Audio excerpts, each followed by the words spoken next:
I think he's world class. I think he could.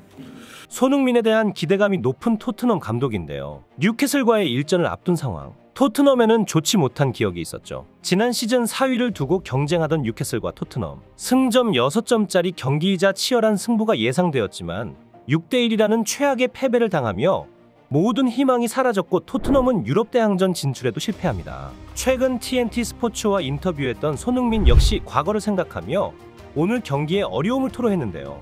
You realize when somebody has more injuries, the guys who haven't been play has a chance to play, and those guys are even more hungry than the others, and you're performing even better, and you get a little bit more anger, and then you're showing on the pitch, and then this is, I think, I would say, the more difficult game. So, especially in Newcastle, I know how this feel.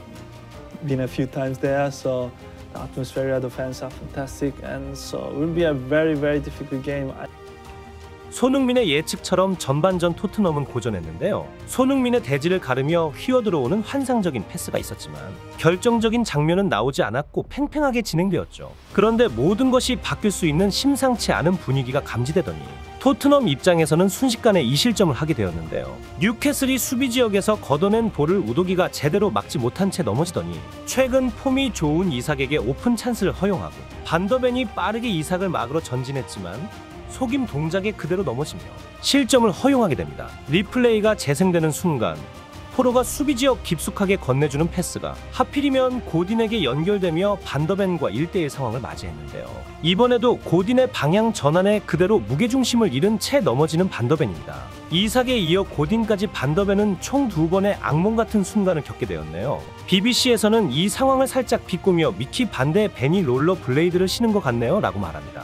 이후 토트넘 선수들은 박스 안에 볼을 투입하지만 대부분 제대로 연결되지 않거나 호흡이 맞지 않으며 어떠한 기회도 얻지 못한 채 전반전이 종료됩니다. 몇몇 경기에서 후반전에 반전을 만들었던 토트넘인 만큼 기대를 모았지만 손흥민이 공을 빼앗기더니 후방에 대기하고 있던 이삭에게 바로 롱패스를 했는데요. 마네골을 넣기 위해 라인을 올리다 보니 뒷공간이 완전히 비었고 폼이 좋은 이삭은 1대1 찬스를 손쉽게 성공시킵니다. 터무니없는 실점이 계속되자 BBC에서도 애들이 수비하냐며 쓴소리를 아끼지 않는데요. 뉴캐슬의 원터치 움직임은 복잡하지 않습니다. 공을 전방으로 빠르고 보내고 토트넘 수비수들은 이에 대비해야 합니다. 그런데 수비수들은 또 다시 애들 같은 수비를 합니다. 그러면서 한 방 더 먹이는데요. 토트넘의 다음 경기는 아스널과의 더비입니다. 그 경기를 위해 스스로를 정리해야 할 것이라고 말합니다. 손흥민 역시 극도로 부진해 결국 57분에 조기 교체를 당하는데요. 감스트의 한마디가 모든 것을 대변합니다.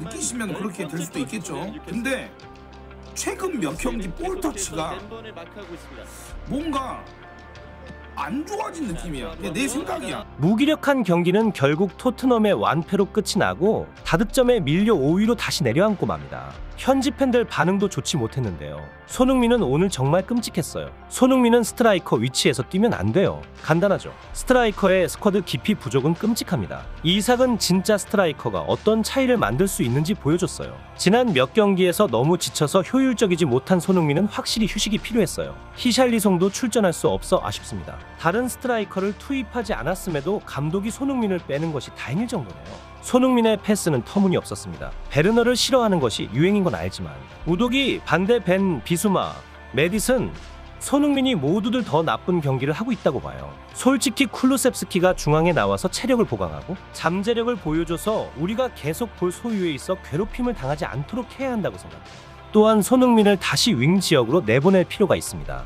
그는 중앙에서 아무것도 못하고 있습니다. 우리는 전술적으로 너무 당하고 있습니다. 콤팩트한 수비를 펼쳐야 해요. 경기의 80% 동안 경기력이 좋지 않으면 결국 실수할 겁니다. 포체 감독 부임 후 콘테 감독과 무리뉴 감독도 마찬가지였죠. 그들은 경기를 바꿀 수 있는 세계적인 스트라이커가 있었을 뿐이죠. 포스테코글루 감독은 그렇지 않아요.